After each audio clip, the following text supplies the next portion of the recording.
Okay. So a proportion is, like we mentioned a minute ago, that's just when you have two fractions that are equal to another. And so in general, we have A over B equals C over D.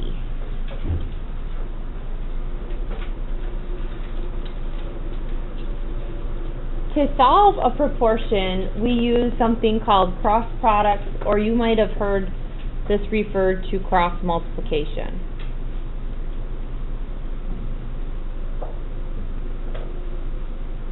Okay.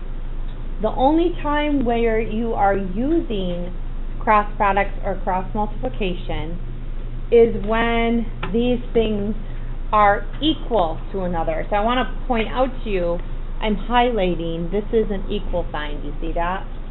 And this is an equal sign. And this is an equal sign. This is not something you're using when you're just doing multiplication. It's only when there is an equal sign. Okay, and so here's how cross multiplication works. If A over B equals C over D, then you can actually cross multiply the numerator of the first times the denominator of the second. So A times D equals B times C. Okay. Now, let's start with some that are, you've done this before, let's start with some that involve a little bit more thought. Okay, so if I took the numerator of this and multiplied by this, would you agree that I would have 100 times x plus 2? Okay. Equals 7 times 75. Alright, now don't forget, it has to be the whole numerator times 100. So that's why I put a parenthesis by x plus 2. So what does that equal? 100x. Plus 200. Okay, and then I need your help here. What is 7 times 75?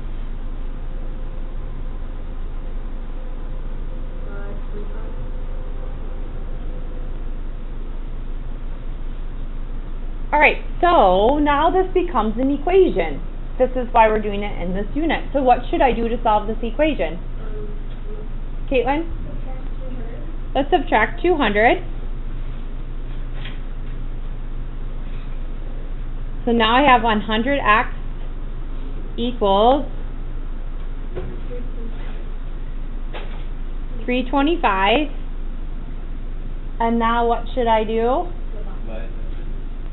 Divide both sides by 100.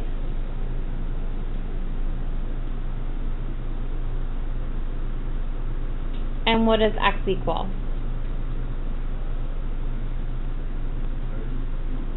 Mitch? 3.25. Okay.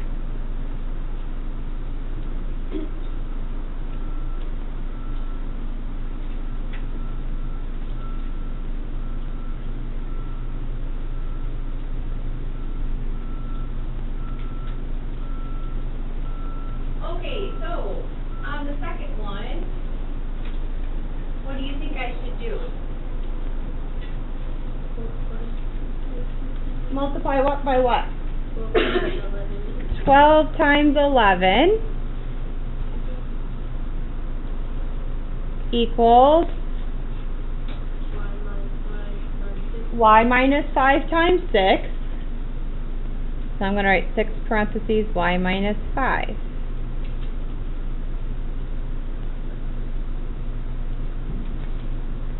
What is 12 times 11? 132.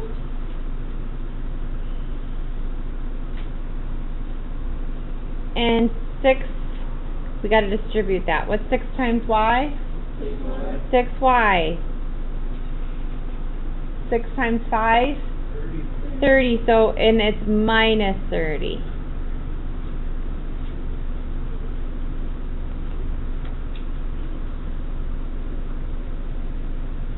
Alright, so, Maurice, what should I do next? I'm trying to solve this equation.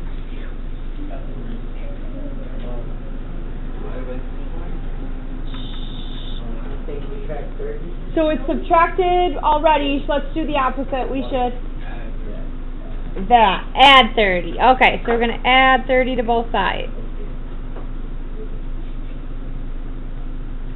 So now I have 162 equals 6y.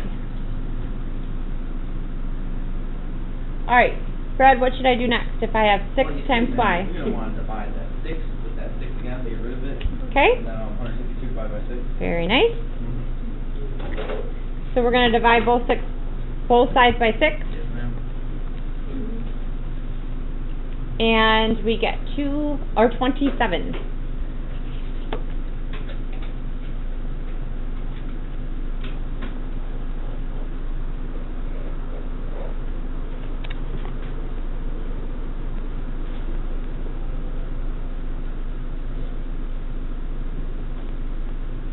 Okay.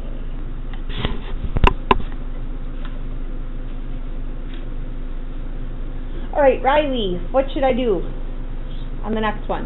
What do you want to do first?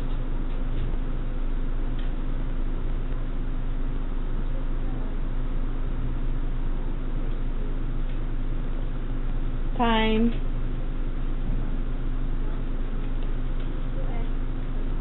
Yep, 6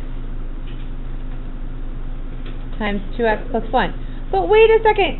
Can she do that? I did 34 times 3 first last time. It doesn't matter. They're just on the other side of the equation. You're doing numerator times denominator, putting it on one side.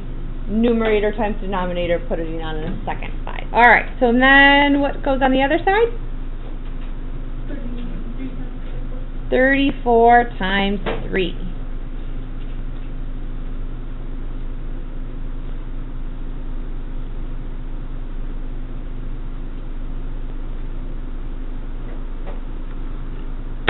Hannah, what is 34 times 3? You don't have to do it in your head. I know you have a calculator, that's why I asked you. Unless if you don't have a calculator, then you need to do it in your head. So bring a calculator for some of the bigger numbers. What did you get, Hannah? You got 102.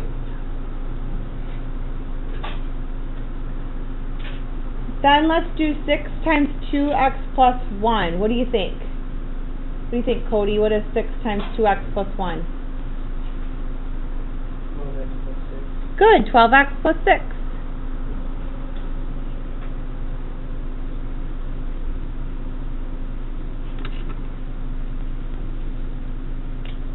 Okay, Clayton.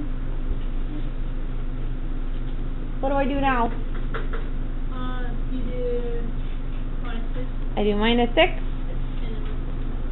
And then I do what? And then you do 12, divide 12 by 12 and divide times 6 by 12. Okay. And then you get 8 equals x. Okay, so we divided both sides by 12. 96 divided by 12 is 8. Alrighty. Good. So that's a review of ratio